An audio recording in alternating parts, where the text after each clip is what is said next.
Bora lá, então, né? Porque a gente teve um novembro muito bom, né? Puxou bastante, a gente teve um rally aí na última semana. Terminamos novembro com uma alta de 12,5% no Ibovespa. Como é que foi, né? Conta pra gente como é que foi essa carteira de dividendos. Foi tão bem assim? Conta como é que foi para os dividendos em novembro, para a gente começar essa conversa aqui, e depois a gente parte para dezembro.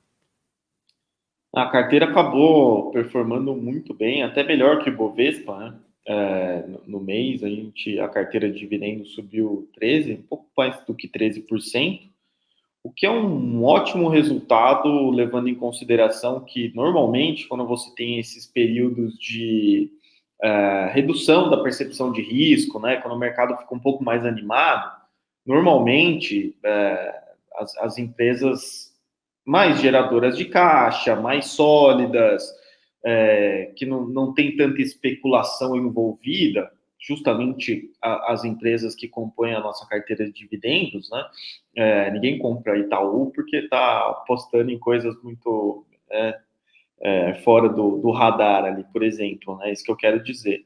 E essas empresas, mesmo assim, elas se aproveitaram do ambiente para subir bastante no mês, então no consolidado a carteira subiu bem, até mais do que o Bovespa, que de certa forma foi até uma surpresa, né? Normalmente, quando você investe nessas empresas mais sólidas, menos voláteis, né, você busca bater o índice no longo prazo, pensando no longo prazo, e normalmente essa vantagem sobre o índice ela é construída muito mais em meses negativos ou meses ruins para a bolsa de maneira geral do que nos meses positivos. Então, normalmente essas carteiras mais conservadoras, né, como é de dividendo, você tende a, quando o Ibovespa sobe muito, você fica um pouco para trás, mas quando o índice ou fica de lado ou cai, é um mês muito ruim, essas carteiras elas normalmente seguram muito bem nesses meses e é aí onde elas conseguem abrir a vantagem maior. Então, de certa forma foi uma surpresa, mas também mostra que assim a gente está com uma carteira boa, equilibrada e preparada não só para um mês ruim, mas também para os meses bons, como foi esse mês de novembro. Né? Algumas teses acabaram surfando melhorias ali micro, né, que a gente fala, do próprio setor ou da própria empresa, ou um resultado do terceiro trimestre que acabou vindo melhor do que esperado.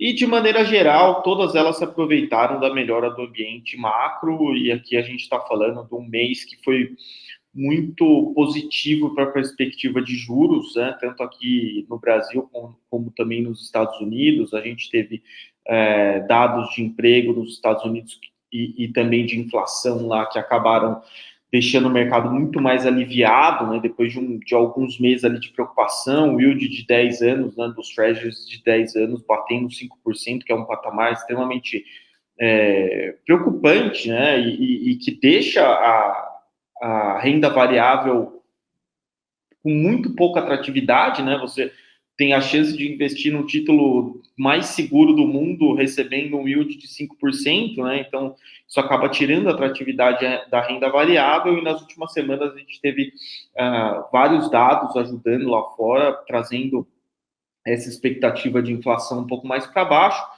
deixando aí o mercado um pouco mais animado com a possibilidade de corte de juros nos Estados Unidos já no primeiro semestre do ano que vem.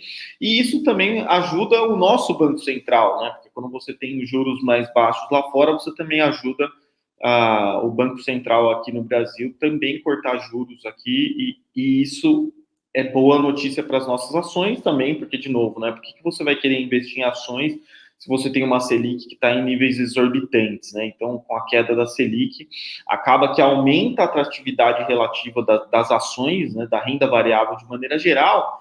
E existe um componente interessante aqui também que a gente tem que lembrar, o investidor que estava recebendo rendimentos ali todos os meses ou anos de uma Selic elevada, se ele quiser continuar tendo rendimentos, né, em níveis interessantes com a Selic caindo, muitas vezes ele vai ter que começar a migrar para ações pagadoras de dividendos, né, porque elas elas não necessariamente acompanham a Selic, né? Se a Selic cai, um título de renda fixa normalmente tende a cair, e a ação que é pagadora de dividendo, ela vai pagar o dividendo mais focado ali nos resultados, né? Mais atrelado nos resultados. E para quem quiser continuar recebendo bons rendimentos aí com a queda da Selic, né? Quem sabe a gente vai começar a ver uma Selic aí caindo para baixo, chegando ao nível de 1 dígito, você vai ter que começar a colocar ações pagadoras de dividendos na carteira se você quiser ainda continuar tendo um fluxo de rendimentos interessante com essa queda da Selic, né? Então, acho que tudo isso aí ajuda a explicar esse bom desempenho da carteira de dividendos no mês de novembro. Agora, você falou, né, desses pontos altos, vamos dizer, em novembro. Como é que você está enxergando dezembro? Continua com essa perspectiva positiva? E será que o investidor aí de dividendos vai ter um presentinho adiantado aí de Natal? Acho que começando pela melhor parte, né, o presente de Natal. Na nossa carteira, a gente vai, né, quem seguiu a nossa carteira no mês passado vai receber um ótimo pagamento de dividendo nesse mês de dezembro. Algumas ações ali dentro, uma delas especificamente paga mensalmente, mas uma delas que a gente colocou em novembro vai pagar um ótimo dividendo nesse mês de dezembro, que é a Vale, né? A gente acabou tirando a Vale nesse mês de dezembro, mais uma questão tática, na verdade, porque a gente entendeu que a ação subiu bem, então a gente preferiu abrir oportunidade para uma outra ação que não estava passando por um momento tão bom ali em termos de preço da ação, mas quem tinha Vale no mês passado ali vai ter direito de receber um ótimo dividendo nesse mês de dezembro, né? Então, mesmo ela tendo saído da nossa carteira, quem tinha as ações ali até o fim do mês passado ainda vai ter direito de receber esse dividendo. E aí, falando sobre a perspectiva não só da carteira, né, mas também da bolsa nesse mês de dezembro, Paulo, acho que é muito... a gente nunca consegue adivinhar o quanto a bolsa vai subir, o quanto uma carteira vai subir, uma determinada ação vai subir. Se eu tivesse fazendo qualquer tipo de previsão aqui, eu estaria mentindo, né? A gente nunca sabe. Mas o que eu posso dizer para você é que as condições elas continuam muito favoráveis para a renda variável, para ações boas, pagadoras de dividendos. A gente tem ainda uma bolsa em níveis de valuation bastante atrativo, a gente tem uma Selic que deve continuar caindo ainda, com talvez até a possibilidade de uma aceleração nesse ritmo de corte pela frente, a depender do que vai acontecer lá fora, a depender se a inflação vai continuar comportada, como a gente está vendo, né? Então, assim, existem condições, a bolsa segue barata, várias dessas ações, as ações que estão na nossa carteira também estão baratas, mas a gente tem que lembrar também que novembro foi um mês muito bom, né? Foi o melhor mês para o Ibovespa desde 2020, né? Então, sim, também não pode ficar mal acostumado achando que a bolsa vai subir e vai repetir esse desempenho todo mês. Não é assim que funciona. Pode acontecer? Pode acontecer. De novo, como eu disse, as condições estão aí e são boas para a renda variável. A gente tem Selic caindo, a gente tem nível de valuation atrativo, então, assim, existem condições para que isso se repita, né? Mas não sejamos ingênuos de achar que isso vai acontecer todo mês. O importante é estar posicionado. Se vai acontecer uma alta igual em dezembro, a gente não tem como saber. Pode não acontecer em dezembro, pode acontecer em janeiro, pode acontecer em março. E eu acho que os grandes investidores, né, e todos aqueles que a gente mais respeita, né, Warren Buffett, enfim, vários outros investidores, todos eles normalmente têm essa cabeça e a gente tem que aprender que você não consegue adivinhar quando a bolsa vai subir. Você precisa entender se as condições estão favoráveis para você como investidor, né? E aí, quando o cenário melhorar, a carteira tende a se valorizar e é justamente assim que a gente trabalha, é justamente assim que a gente tem que pensar o investimento em renda variável. A gente tem as condições, pode não acontecer em dezembro, mas nos níveis atuais, com essa dinâmica toda que eu falei, a tendência é que, olhando para frente, a gente tem uma carteira com um bom potencial, né? Fica difícil a comparação mesmo, né? Se a gente olhar novembro, 12,5% no ano, a gente está subindo 16%, né? Então, quer dizer, foi, vamos dizer assim, né, o triplo do que estava subindo no ano. Novembro conseguiu dar uma engatada para cima, né? Então, realmente a gente tem que levar em consideração isso, que dezembro pode ter certa realização, como está acontecendo hoje, né? Tivemos uma semana super positiva na semana passada e hoje já está dando, né, aquela realizada ali. Mas queria puxar aqui um ponto importante, Rui. A gente, na verdade, não passou aquela questão do JCP lá no Congresso, né, de acabar com o JCP, mas agora o governo quer taxar mais um pouco, né, de 15% para 20%, algumas mudanças ali. Isso pode impactar aí na distribuição dos proventos? Como é que você está olhando para isso? A gente tinha o pior cenário antes, né, que era acabar com isso agora, aumentar um pouco do imposto para o acionista, né, tentando dificultar e aumentar um pouquinho a receita para o governo. Como é que você está olhando isso se for aprovado? Porque eles querem aprovar ainda esse ano para começar a valer a partir de 1º de janeiro, né? Como é que você está olhando aí para 2024? Acho que isso é uma questão que, assim, a gente está vendo já há bastante tempo várias discussões sobre isso, e o fato de nada estar resolvido mostra como esse é um assunto ainda polêmico e difícil. Então, né, como você disse, no começo era, vai acabar com tudo, aí agora não, calma, não é bem assim. Pro acionista que recebe dividendos, né, e que dividendos eu já estou incluindo o JCP também, essa não é a melhor notícia, né? Se você analisar o assunto apenas na perspectiva ali de quem está recebendo o dividendo, né? Mas tem algumas questões aqui. A primeira é que, assim, isso não vai ser nenhuma novidade para o mercado, né? Então, assim, o mercado está acompanhando isso de perto. Então, assim, a gente não vê realmente, não nas empresas que a gente investe. Aqui é um negócio que tem que deixar claro: existem empresas que se beneficiam muito de JCP. No nosso caso, a gente tem algumas empresas ali, claro, que vão ser impactadas, mas se você for pegar, por exemplo, a Vivo, né? A Vivo é uma empresa que sofreu muito ali, na primeira metade do ano. Foi uma empresa que acabou sofrendo muito, e um dos motivos foi justamente essa discussão, cada vez mais ganhando relevância, mas a gente entende que ali boa parte desse pessimismo também estava incorporado depois desse desempenho ruim da ação, né? Com a ação negociando a 4 vezes EBITDA, chegando até algum momento em que, nossa, se a gente tiver aqui o cenário de cortarem, o mercado já tem isso praticamente embutido no preço da ação.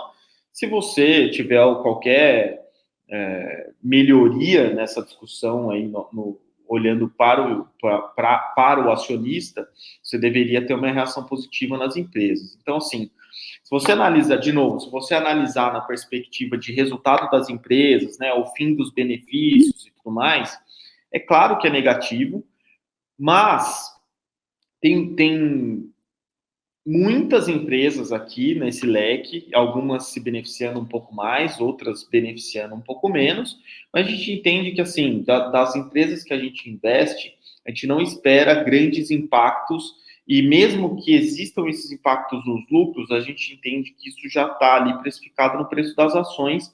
Como eu disse, né, a Vivo é um desses exemplos.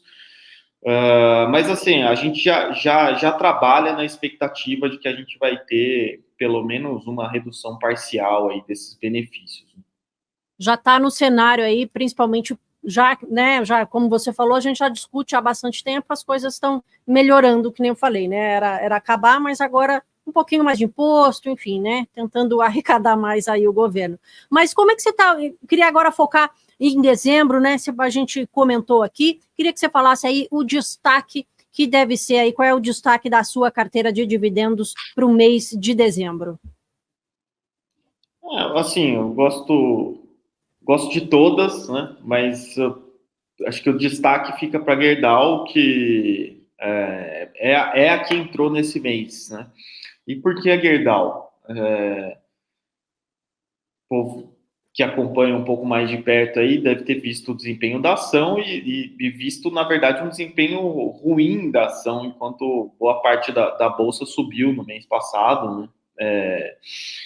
E aí a gente tem que lembrar sempre que, às vezes, você precisa fazer movimentos que não são muito óbvios no mercado, se você quiser se aproveitar ali de alguns movimentos, aproveitar as oportunidades que o mercado te dá. Então, a Gerdau ela vem sofrendo nos últimos meses por alguns motivos. O primeiro, uma desaceleração do consumo de aço mesmo.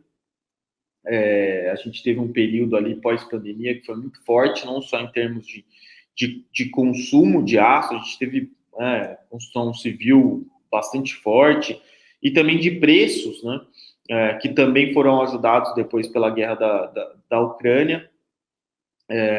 A Ucrânia e a Rússia ali, países importantes nesse mercado, e acabou secando um pouco a oferta. Então a gente teve preços muito bons, com volumes muito bons, e depois o que a gente tem visto mais recentemente é uma acomodação e uma normalização desse mercado, que já seria normal, né? Mas além disso, a gente também tem visto aí um nível de importação de aço muito grande vindo da China, o que atrapalha bastante as empresas daqui, incluindo a Gerdau. Não só a Gerdau, mas também os Usiminas, CSN, ArcelorMittal, tem várias empresas aqui no Brasil. A Gerdau acaba sendo uma dessas empresas que sofrem com isso, né? Só que nesse momento a gente tem um preço de ação que embute, na nossa visão aqui, um nível de pessimismo bastante elevado. A ação está negociando por 4 vezes EBITDA, já num nível de resultados que já tem mostrado aí um recuo grande. Então a gente não está falando de um resultado que está no melhor, né, dos últimos vários anos. Na verdade, a gente já tem um nível de resultado mais baixo, né? Só que ainda assim a companhia está num nível de valuation interessante, como eu disse, pagando dividendos interessantes. A gente está falando de um dividend yield que deve chegar aí próximo dos 2 dígitos no ano que vem, incluindo recompra de ações.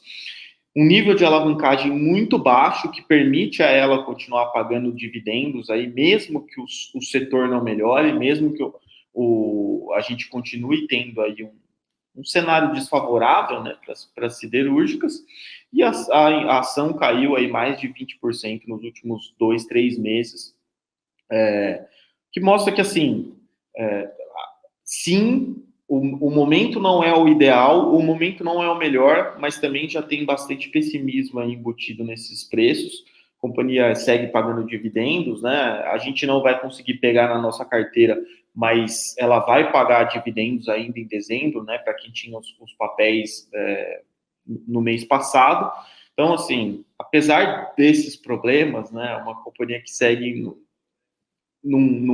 pagando dividendos, e nesse nível de preço da ação a gente entende que é um bom momento para entrar na nossa carteira.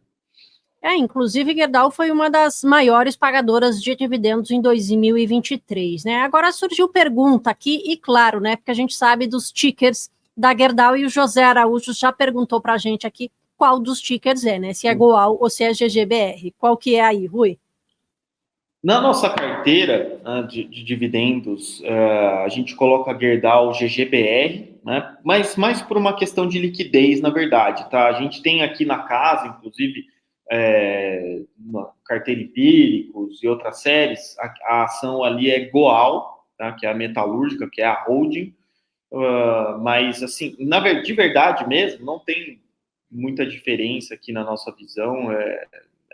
A gente escolhe a GGBR4 aqui nessa carteira de dividendos por uma questão de liquidez, tá? Perfeito, então. Ficou, então, a principal recomendação do mês aí para dividendos. E para você que quer acessar a carteira completa, é só clicar no link aqui na descrição da live que você vai ter acesso a essa carteira completa, a sair do Rui.